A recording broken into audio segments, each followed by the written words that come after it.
Ito ang balitang dapat malaman ng taong bayan na tila pilit tinatago at pilit ayaw umanong ipalabas ng mga bayarang media sa publiko. Pinagyabang na ebidensya ni Trillanes kung saan kinasabwat pa nga ang mga opisyales ng AMLAC palpak pa rin. Iginit ni Quezon City Representative Bong Suntay na hindi dapat basta-bastang paniwalaan ang malalaking bilang na lumalabas sa mga ulat ng Anti-Money Laundering Council o AMLAC, kasabay ng pagdidiin na ang mga ito ay hindi otomatikong katumbas ng ebidensya ng katiwalian. Sa isang pahayag na tumugon sa mga diskusyon ng House Committee on Justice, kinuwestiyon ni Suntay ang paggamit ng kabuuang halagang umabot sa 3.92 billion pesos na saklaw umano mula 2005 hanggang 2026 na aniyay hindi angkop ang layunin ng investigasyon sa panunungkulan bilang Vice President. Ayon sa kaniya, ang mas makatuwirang saklaw ay mula 2022 hanggang 2026 kung kailan umabot lamang umano sa mahigit kumulang 63.8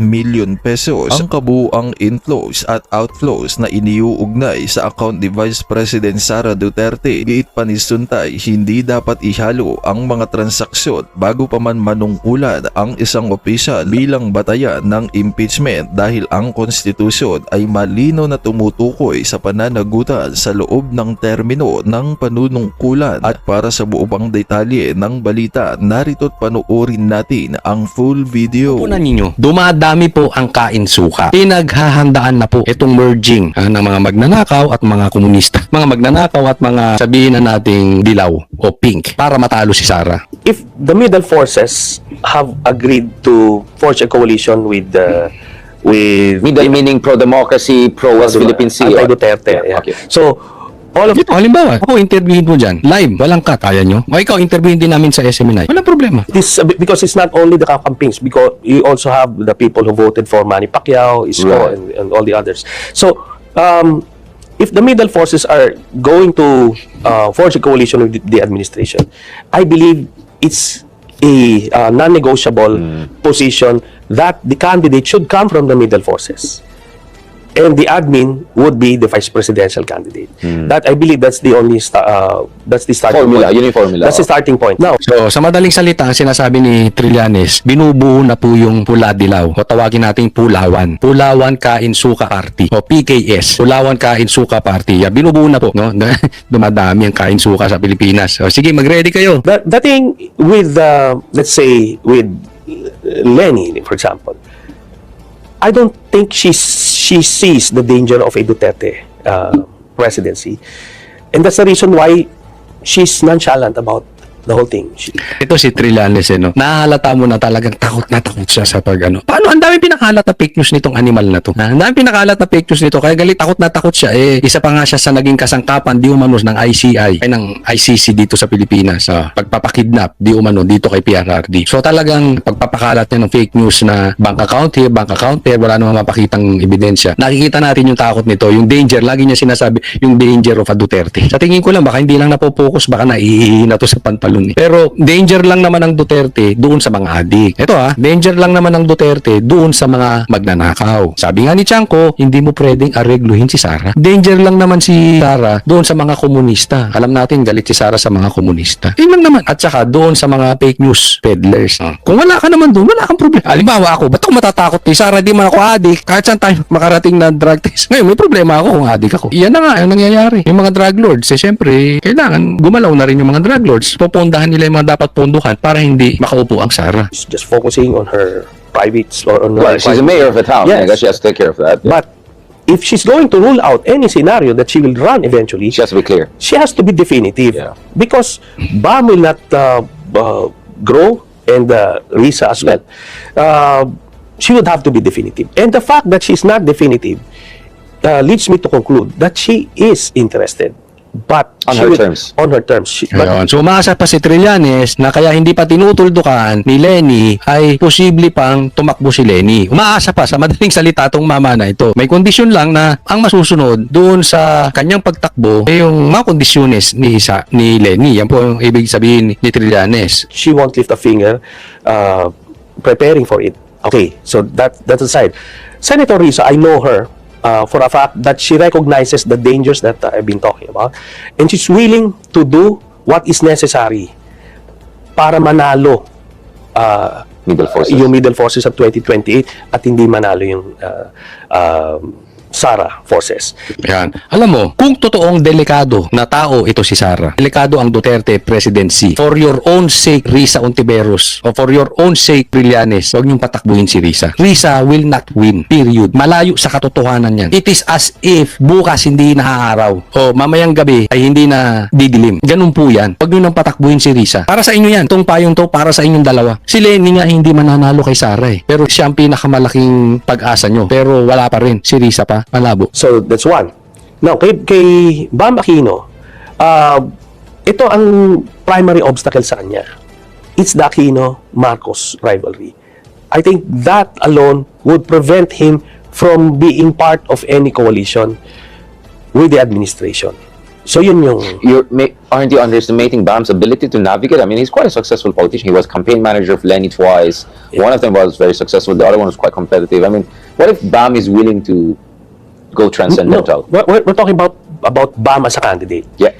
Bam as a candidate, he is still an Aquino. And he is going to be surrounded by Aquinos. For anti-Marcos people. Yes. And we heard it already from Kiko D that he's not going to allow any Grand coalition. coalition with the Marcoses. So, wala pa tayong it's just being floated. So, that if So sa madaling salita sinasabi, malabo si Bam. Kasi ang kailangan nila magsasama yung kain suka. Magsasama yung pula, dilaw. Pero si Bam Aquino ay malabo kasi nga Aquino. At ang Aquino at Marcos, alam naman natin may history yan ng away. So malabo yun. Kaya talagang si Lenny ang kanilang inaasahan. Eh kain suka nga kayo. Ako hindi magugulat. Kung magtatandem, malay mo si Bam for president, for vice president, si Bongbong. Malabo mangyari yan? Hindi. Labas na ngayon. Hindi pa ba obvious sa inyo yung pagkapanalo ni Bam? Meron pong usapan yan sa likod. Huwag naman kayong magpaka-ignorante. Wala sa survey si Bam. Hindi nila alam mananalo sila. May backdoor meeting yan. Huwag niyong sabihin hindi matatanggap na Aquino ang Bongbong. Huwag niyong sabihin hindi kikain suka. Kain suka na kayo. Itutuloy niyo na lang. May agreement na nga yun eh. Loloko niyo naman ang Pilipino. Oh. effectively rules out Bam as part of that coalition, maraming hihila sa kanya palayo doon. So yun. Ngayon, as for Lenny, when would you even talk? Next year? So, wait and see ka muna doon. So yun yung nakikita ko. And that's why you feel more comfortable with one of the three persons we Yeah. mentioned here. I mean, Okay. just to be transparent about this. And I think si Senator Risas earned it. Hindi lang yung qualifications niya, but what she has done for the country. Literally against mafia. Yes, literally. Against Oo. mafia, So, yeah. kumbaga, if we're looking at the 2028 presidency as a wartime Itong dalawang bugok na to nagbobolahan pa. Walang pag-asa si Risa. Ito naman 'di ba si Darian ba ito? Tinutulak pa si Torre. Klaseng political analyst to. Hindi niyo ba naiintindihan yung katotohanan, yung reality sa fairy tale? Walang ka-chance yung mga pinagsasabi ninyo. Naman. presidency. Yeah. Kailangan natin talaga yung tumitindig. Hindi pwede yung passive, yung ano ba ito? Hindi mo nga nakikita sa mga issues. No room for ambiguity. No room for ambiguity. Yeah. Tapos, baka mamaya doon natin malalaman magfo-fold eh. Kasi hindi mo naman nakita tumindig. Kung nasalang na sa crucible, yun pala, kakapusin. So, Wala namang tumitindig sa inyong dilaw. Meron ba? Di ba? Isinukan nyo Marcos. Ngayon, kinakain nyo yung sinukan ninyo. So, doon pa lang sa halimbawang at nangyayari ngayon, paano mo masasabi meron sa inyong naninindigan? Simple nun eh. And that is very, very obvious. Kasi kung ang tingin nyo kay Bongbong Marcos ay magnanakaw, kahit suportahan pa yan ng demonyo, hindi nyo susuportahan. Kahit suportahan pa yan ni Trump, pag alam ninyong magnanakaw, ba't ka susuporta sa magnanakaw? Ba't kayo susuporta sa diktador? Di pare-parehas kayong walang paninindigan. Honorable Tino, Honorable Elago. Thank you very much, Madam Chair. Sa AMLAC, can you just walk us through the process of arriving at the covered transaction report? Paano ba yung proseso? How do we come up with yung covered transactions? Para po sa bangko, ang cover transaction po ay pag nag-transact po na mahigit 500,000 sa isang araw, nire-report na po yun naman. So basta 500,000 or more yung transaction, automatic i-report sa AMLAC yan. Tama po. So does it mean that it's a suspicious transaction basta ni-report sa inyo? Hindi Not po. necessarily. Iba po yung suspicious transaction. Okay. Then how do we arrive at yung total amount. Kasi nakakalula yung amount. Pagkatinigin mo, 3 billion, di ba? So, ibig ba sabihin yan, how do we compute itong transaction na ito? Kunyari ako, may nag-deposit sa akin na 501,000. That's considered one transaction. Tama po. Now, binalik ko sa nag-deposit sa akin. That's another transaction. Tama po. Outflow naman. So, outflow naman yon. So, magto-total ngayon yon na 1 million. Kasi may pumasok sa akin 500, may lumabas na 500. Tama ba? Mali? Tama po. So, ganun yon. So, basta labas-pasok, nag-a-add to. So, it doesn't mean na pagka sinabi natin may 3.9, it does billion. Does it mean na merong 3.9 billion sa loob ng account? Hindi ko po, kung base lang po sa records, hindi ko pa po masabi. O, hindi. Pero, ang pinag-uusapan natin dito, based dito sa ni-report kasi amount involved, 3,772 million. Ang tinatanong ko itong 3,772 million, this is a total amount ng lumabas, pumasok, ganun. Tama po. Transaction Kagaya ang po sinabi siya. mo, Total po ng transaction. Baka nag-deposit sa akin 500, lumabas 500, kinekwenta yon. So every time naglalabas-pasok, nagdadagdag yon. Yung sa theoretical lang po, pero for this case po, hindi ko po masabi yun. Ay, hindi mo masabi. Pero maaaring ganon. Theoretically, posible po yung sinasabi. Oo. Now, I would also like to point out, kasi napansin ko, we started 2005, di ba? Yung report na binigay nyo, 2005 to 2025. Apo. Oh, I just also like to put it on record that an impeachable officer can only be impeached for actions involving her term, during her term as an impeachable officer. So sumobra tayo ng ng 14 years. But regardless, I just want to point it out. Ang dapat na pagtuunan natin ng pansin actually from 2019 to present. 2022 to present, di ba? Kasi doon lang nagsimula eh. Now babalikan ko nung 2022 wala na 'yung sinulatan ko.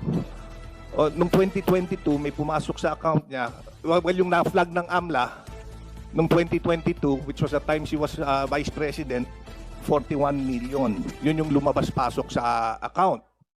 Nung 2023, 4.7 million. Yun yung lumabas-pasok sa account. Nung 2024, 13.4 million. Yun yung lumabas-pasok sa account.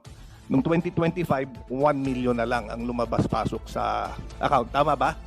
Based on sa Based report. on I record. just want to be clarified para lahat tayo clarified dito sa mga numero na ito. Based on records, tama po. Oo.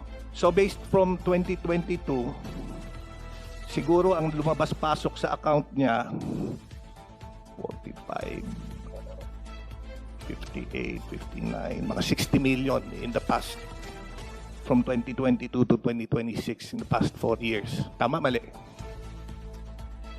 Hindi ko po masuma on the And spot. sinuma ko Madam. galing Maybe you sa can report make nito. reference, Honorable Suntay, to that Yes, I'm particular case referencing for your from reading. what they submitted. Kasi nagka-breakdown kanina eh. Di ba? Nagbigay kayo ng breakdown kung magkano lumabas-pumasok noong 2005, magkano lumabas-pumasok noong 2006, noong 2007, noong 2008, noong 2009. Inad ko lang mula 2022 hanggang 2025. More or less po. Oo, mga ganon. Okay. Thank you very much, Madam Chair. Madam Chair. Thank you. Madam Chair. The Honorable Bishop Abante, and then I called Honorable Tino and then Honorable Ilago. Thank you, Madam Chair. Ako yung natutuwa kay Congressman Suntay kasi sinabi niya nalulula siya sa amount. Ako nahuhulog na eh. Sa amount ha. Grabe ho yung amount. Oo. Ngayon, in line with the questioning of Congressman JJ, gusto ko lang po malaman, yung nire-report po ng mga bangko, sila di ba nagsasabi kung ito ay covered or suspicious transaction? Yung covered po, ang batas po ang nagsasabi kung magkano Oo. ang i-report. So, mahigit 500,000. Okay, alam kong batas. Pero who determines that? Ang The bangko banks ba? po. Yung bangko Ang po. bangko? Yung bangko po. Therefore, yung report ng bangko, sinasabi na sa inyo kung covered to o suspicious. Tama po. Tama po. Hindi kayo. Hindi po. Okay, yun ang gusto kong malaman. Pangalawa, ang question ko Sinabi nyo din na mayroong tinatawag na time deposit placement na dineposito nila on time deposit. Alam nyo ba kung magkano po yung time deposit placement na yan?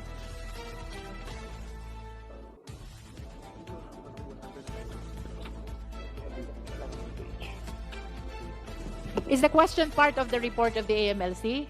Congressman Abante? Yes. Opo, hinahanap ko lang Attorney po. Buenaventura, please answer.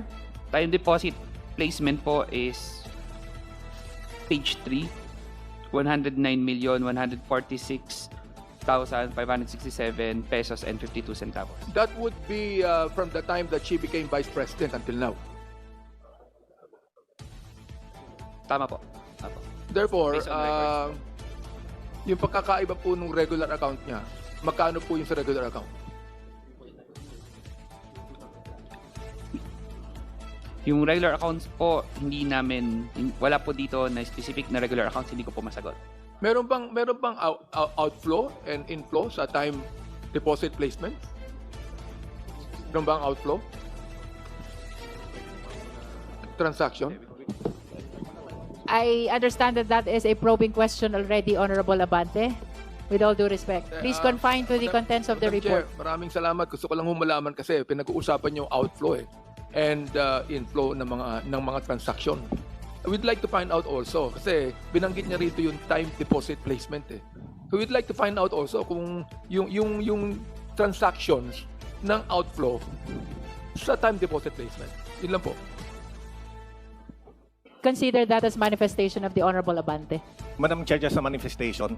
Just Honorable with regards Santay. to yung threshold amount, kasi the accurate answer, it's actually Congress that determines the threshold account because Congress legislated the passage of RA 9160, which provided that every transaction 500,000 or more is covered. Yun yung threshold account. So it's not the banks that determine. It was Congress. It was the law that determined. Your manifestation is noted. Madam Chair. Now it's the turn of the Honorable Tino and then the Honorable Ilago. Madam Chair. Thank you, Madam Chair. With the indulgence of Honorable Tino and Honorable Ilago, I understand that TS Janet Guerin still has to catch her flight to Iloilo. So, with your indulgence, can we recognize first the Honorable TS Guerin? Thank you very much, Madam Chair. Maraming salamat po sa ating kagalang-galang na mga kasamahan sa Committee on Justice. Madam Chair, I believe the report of Executive Director Ronel Buenaventura was cut short because as earlier, covert transaction reports and suspicious transaction reports were actually presented. In his cover letter, it also mentioned financial intelligence reports. Can the Honorable Executive Director quickly give us a summary of this? Ilan po ang financial intelligence reports and what does this contain based on your Annex B? Madam Chair, the things that I've been discussing are actually the intelligence reports and investigation reports. The raw, the covered CTRs and STRs are submitted separately. So in that, there's only pure submissions of and details of bank. The one that we have are already processed information. There is an analysis involved. So this already counts as a report on those CTRs and STRs. In other words, Madam Chair, how many intelligence reports do you have in your Annex B?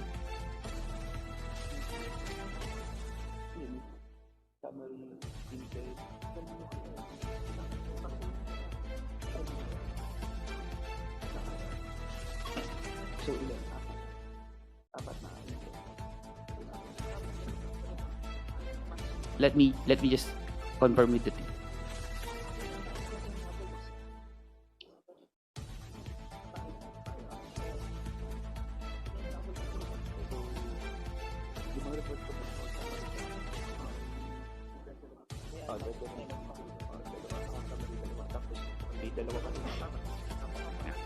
So there are 4 financial intelligence report and 1 investigation report.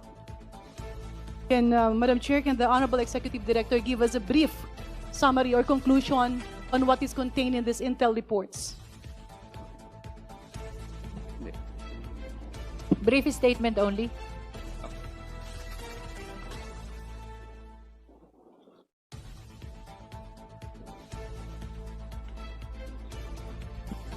Let me rephrase my question, Madam Chair. in the interest of time, dun po sa inyong intel reports, sir, meron po ba kayo nakitang kahinahinala o wala?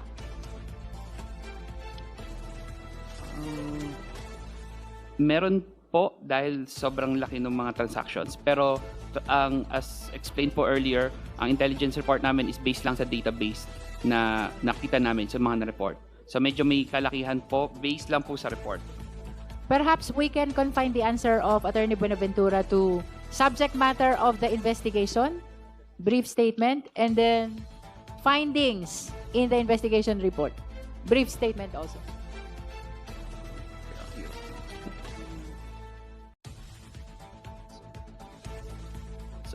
Madam Chair, sorry, for investigation report. Yes. Okay.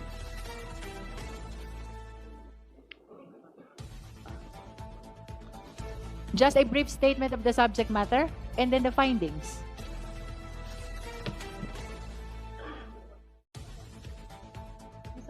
For the financial investigation report, we have one on Attorney Manasseh Carpio, and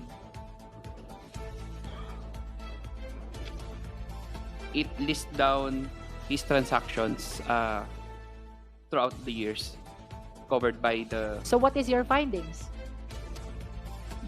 Madam Chair, there is no specific findings indicated that would summarize the So what does transaction. your financial report contain? Observation? Yes. Okay, can you briefly state the observation of AMLC with respect to the financial investigation?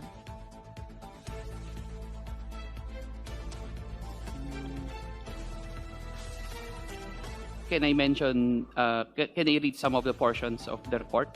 Yes. Okay. Please make it brief.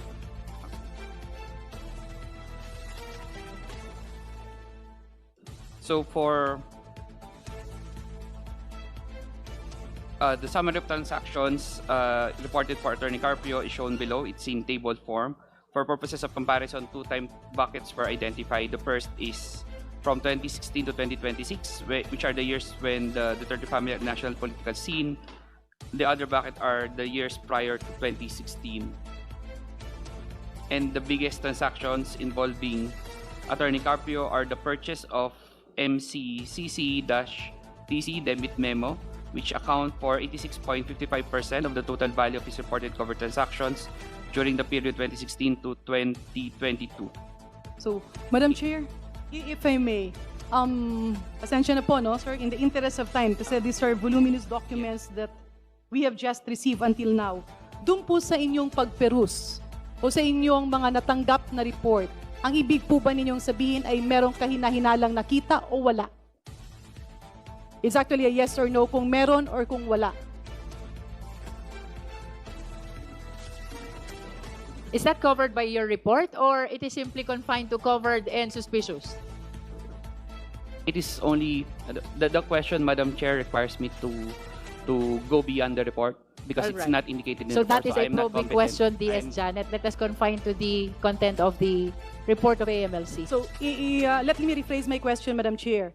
Base po doon sa mga annexes na sinusubmiti ng AMLAC, at ngayon po kasi patuloy pa nating pakonti-konti natatanggap ang mga dokumento. Sa pagkakaintindi ko, ang sinasabi ng ating AMLAC Executive Director ay meron silang mga financial intelligence report. Tama? Tama po. You mentioned the number 17, you mentioned the number 4. Ang tanong ko, dito ba sa mga report ninyo ay meron po bang indikasyon na merong kahinahinala o wala? Hindi ko po masabi. Does that mean, Madam Chair, that this warrants further investigation via possibly a formal trial? Kasi nga hindi natin may tanong yung ibang mga tanong dito at hindi naman nila pwedeng sagutin dahil tayo naman hindi trial. Ito po sakop ng Senado. Do I understand it right, Madam Chair? I think for purposes of further proceeding, we can consider the suspicious transactions because in the reporting of suspicious transactions, there are indicators shared and read already by Attorney Buenaventura when a specific transaction, regardless of amount, is considered as suspicious. Yeah. Let us defer to the report of the AMLC. They cannot make a conclusion. As a matter of fact, it does not contain a finding. It only contains observation. So we have to satisfy ourselves as to the report of covered transactions and suspicious transactions. By suspicious transactions, there are surrounding incidents already which were considered by AMLC, why those were considered as suspicious. So it will be based on the judgment of the justice members whether these suspicious transactions will be considered for the purpose of determination of probable cause. Madam Chair. The Honorable Chua. Yes, thank you, Madam Chair. The Honorable D.S. Garin is not yet finished. Last question, Madam Chair, if I may, before I leave my chair, leave my time to the next interpellator. Of course, I have not perused over the qualifications of the Honorable Executive Director, Madam Chair. At sa pagkakaintindi ko, ang opisina po ng Executive Director ay nagmamando ng basic qualifications. Can the Honorable Executive Director confirm to this august body na siya po ay kwalipikado sa kanyang posisyon na hinahawakan? Ako po ay kwalipikado sa posisyon na hinawakan ko. At kapag po ang inyong opisina ay tumitingin sa mga transaksyon, ang tinitingnan niyo po ba ay ang mga tao? Do you check data based on specific personalities? Or do you check data based on the information that is being submitted or given to you by the banks? Sa information na po kami tumitingin, Madam Chair. Hindi po sa katauhan. Hindi po. Ibig sabihin, ang proseso ng AMLAC applies to all and not to select individuals. Tama po. Wala po kayong bias, sir. Tama po. Wala po. Thank you, Madam Chair. Kaya naman anong masasabi mo sa balitang ito? Kung mayroon kang hinaing at komento ay mag-comment ka lamang sa ibaba ng videong ito. Maraming salamat.